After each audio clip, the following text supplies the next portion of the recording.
Hello friends, welcome to my channel. பார்க்குறதுக்கு பூரி மாதிரி இருக்கும், ஆனால் இது பூரி கிடையாது. இன்றைக்கி நம்ம ரொம்பவே வித்தியாசமான ஒரு ரொட்டி ரெசிபி தான் பார்க்க போகிறோம். சாப்பிட்றதுக்கு பஞ்சு போல் இருக்கும். இந்த ரெசிபியை டின்னர், பிரேக்ஃபாஸ்ட்டுன்னு எப்போ வேணாலும் செய்யலாம். அதே மாதிரி முக்கியமாக இஃப்தார் டைமில் செஞ்சால் ரொம்பவே சூப்பராக இருக்கும்.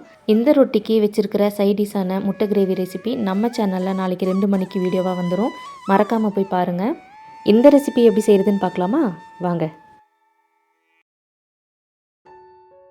எல்லா பொருளையும் மெஷரிங் கப்லேயே அளந்துக்குங்க. இப்போது வெதுவெதுப்பான பால் 125 ml கப்பில் 1 கப் பால் எடுத்துக்குங்க. இந்த பாலில் 2 டீஸ்பூன் சர்க்கரை சேர்த்துக்குங்க. இது கூட 1.5 டீஸ்பூன் ஈஸ்ட் சேர்த்துக்குங்க. இதை நல்லா மிக்ஸ் பண்ணிவிட்டு 10 நிமிஷம் அப்படியே மூடி வச்சுருங்க.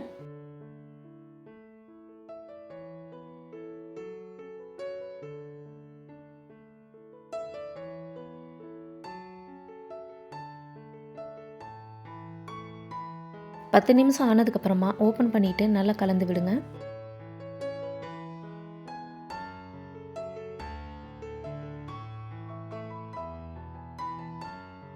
நல்லா கலந்து விட்டதுக்கப்புறமா 250 ml கப்பில் 2 கப் மைதா சேர்த்துக்குங்க.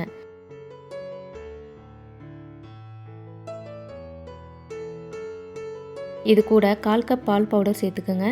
நம்ம இதில் சேர்த்துருக்கிற எந்த பொருளையுமே ஸ்கிப் பண்ணக்கூடாது, எல்லாமே சேர்த்துக்கணும், அப்போ தான் நல்லாயிருக்கும். இந்த மாவுக்கு தேவையான அளவு உப்பு சேர்த்துக்குங்க. இதில் 1 டேபிள் ஸ்பூன் எண்ணெய் சேர்த்துக்குங்க. வீடியோ ஆஃப் ஆனதுனால அதெல்லாம் கவர் ஆகலை. எண்ணெய் சேர்த்துட்டு நல்லா பிசைஞ்சுக்குங்க.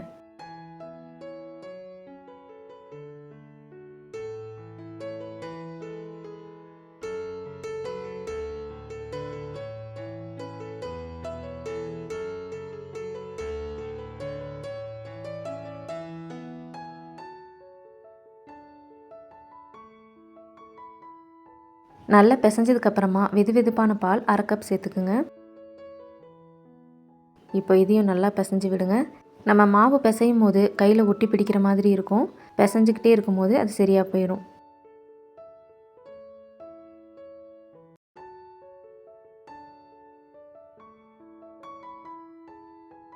இப்போ பார்த்தீங்கனாலே தெரியும், கையில் இந்த மாதிரி தான் ஒட்டி பிடிக்கும். இப்போ இது கூட 1 டேபிள் ஸ்பூன் எண்ணெய் சேர்த்துட்டு கையில் ஒட்டாமல் வர வரைக்கும் நல்லா பிசைஞ்சு விடுங்க. அப்படி பிசையும் போது தான் மாவு நமக்கு நல்லா சாஃப்டாக வரும்.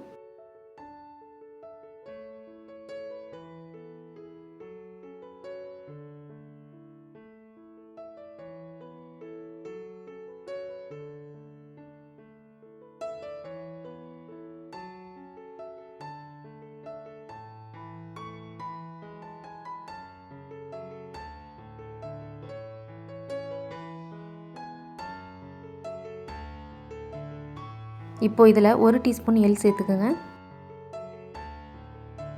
மாவு கையில் ஒட்டாமல் வர வரைக்கும் நல்லா பிசைஞ்சு விடுங்க.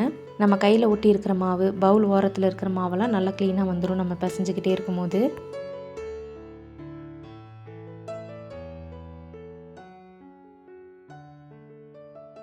இப்போ நம்ம மாவை நல்லா பிசைஞ்சாச்சு. மாவை இந்த மாதிரி நல்லா உருட்டிடுங்க.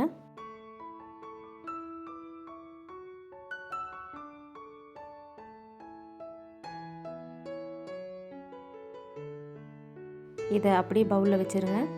மூடி போட்டு 1 மணி நேரம் அப்படியே வச்சுருங்க. இந்த மாவு நமக்கு டபுளாக வரும்.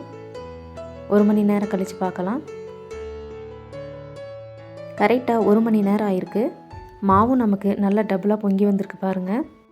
இப்போ இதை நல்லா பிசைஞ்சு விடுங்க. மாவை ரொம்ப நேரம் பிசையணும்னு அவசியம் இல்லை. ஏற்கனவே நம்ம மாவை பிசைஞ்சு தான் வச்சுருக்கோம். 1 நிமிஷம் பிசைஞ்சு விட்டிங்கன்னா போதும்.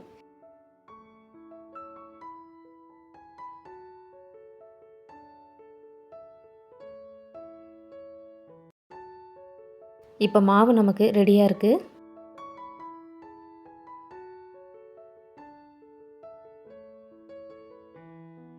கவுண்டர் டாப்பை நல்லா க்ளீன் பண்ணிவிட்டு மாவை இந்த மாதிரி உருட்டிக்குங்க. உங்கள்கிட்ட பெரிய சப்பாத்தி பலகை இருந்ததுன்னா அதை கூட நீங்கள் யூஸ் பண்ணிக்கலாம்.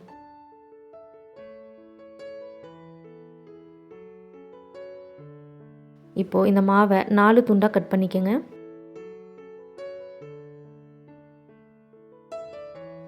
ஒரு பீஸ் மாவை மட்டும் எடுத்துகிட்டு மீதியை பவுலில் போட்டு மூடி வச்சுருங்க. இந்த மாவை நல்லா உருண்டை பிடிச்சிக்குங்க. இப்போ இதை நம்ம ஒரு பெரிய சப்பாத்தியாக தேய்க்க போகிறோம். இதில் கொஞ்சமாக மைதா மாவை தூவிட்டு ஒரு பெரிய சப்பாத்தியாக தேய்ச்சிக்குங்க. ரொம்ப மெல்லிசாக தேய்ச்சிடக்கூடாது, கொஞ்சம் திக்காக இருக்கணும்.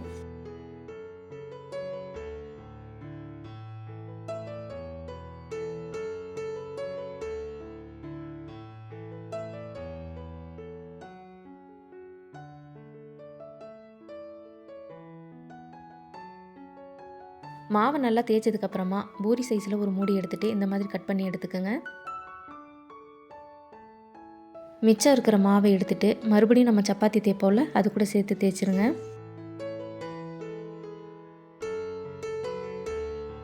இந்த அளவுக்கு நமக்கு மாவு திக்காக இருக்கணும். இதே மாதிரி இருக்கிற எல்லா மாவையும் ரெடி பண்ணி வச்சுருங்க. இந்த மாதிரி எல்லா மாவையும் நம்ம ரெடி பண்ணி கட் பண்ணி வச்சதுக்கப்புறமா இதுக்கு மேலே நம்ம முட்டையை ப்ரெஷ் பண்ணிக்க போகிறோம். இது அப்படியே இருக்கட்டும். இதுக்கு ஒரு முட்டையை எடுத்துக்கோங்க.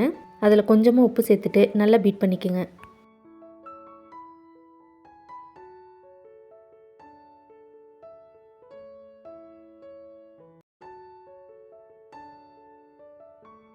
நம்ம அடித்து வச்சுருக்கிற முட்டையை இந்த மாதிரி மாவுக்கு மேலே ப்ரெஷ் பண்ணி விடுங்க.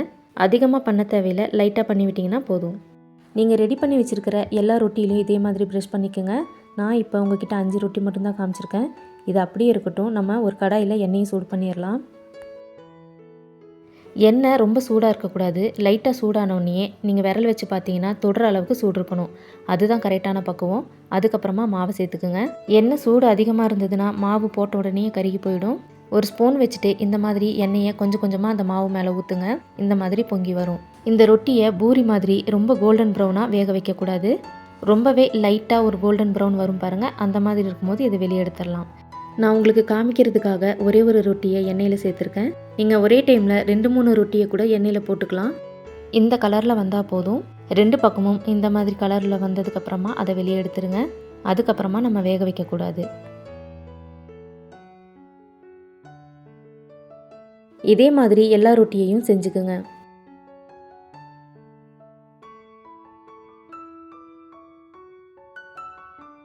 இப்போ நமக்கு எல்லா ரொட்டியும் தயாராகிருச்சு. இதுக்கு chicken gravy, mutton gravy, egg kurma இந்த மாதிரி தான் ரொம்ப சூப்பராக இருக்கும். சட்னி, சாம்பார் இதெல்லாம் நல்லா இருக்காது. இன்றைக்கி நான் காம்போவோட தான் செஞ்சுருக்கேன். இந்த எக் குருமா ரெசிபி நாளைக்கு உங்களுக்கு வீடியோவாக வந்துடும். இதை ரெண்டையும் சேர்த்து சாப்பிடும்போது அவ்வளவு அட்டகாசமாக இருந்தது. நீங்களும் உங்கள் வீட்டில் இருக்கிற எல்லாருக்கும் செஞ்சு கொடுங்க. எல்லாருக்கும் ரொம்ப பிடிச்ச டிஷ்ஷாக மாறிடும். இதை பார்க்கும்போது உங்களுக்கு கஷ்டமாக இருக்கிற மாதிரி தோணும். ஆனால் செய்யறது ரொம்பவே ஈஸி. செஞ்சு பார்த்துட்டு எப்படி இருக்குதுன்னு கமெண்ட்ஸில் சொல்லுங்கள். மறக்காமல் உங்கள் ஃப்ரெண்ட்ஸ் அண்ட் ஃபேமிலிக்கும் ஷேர் பண்ணிவிடுங்க. நம்ம சேனலை சப்ஸ்கிரைப் பண்ணாதவங்க சப்ஸ்கிரைப் பண்ணிக்கோங்க. பக்கத்தில் இருக்க பெல் ஐக்கானையும் கிளிக் பண்ணிவிடுங்க. இந்த ரெசிபியில் வர ஒவ்வொரு பொருளோட அளவையும் நான் டிஸ்கிரிப்ஷனில் கொடுத்துருக்கேன். மறக்காமல் செக் பண்ணி பாருங்கள். இவ்வளவு நேரம் நம்ம வீடியோவை பார்த்ததுக்கு ரொம்ப நன்றி. இன்னொரு இன்ட்ரெஸ்டிங்கான சூப்பரான ரெசிபியோடு வர வரைக்கும் பாய்.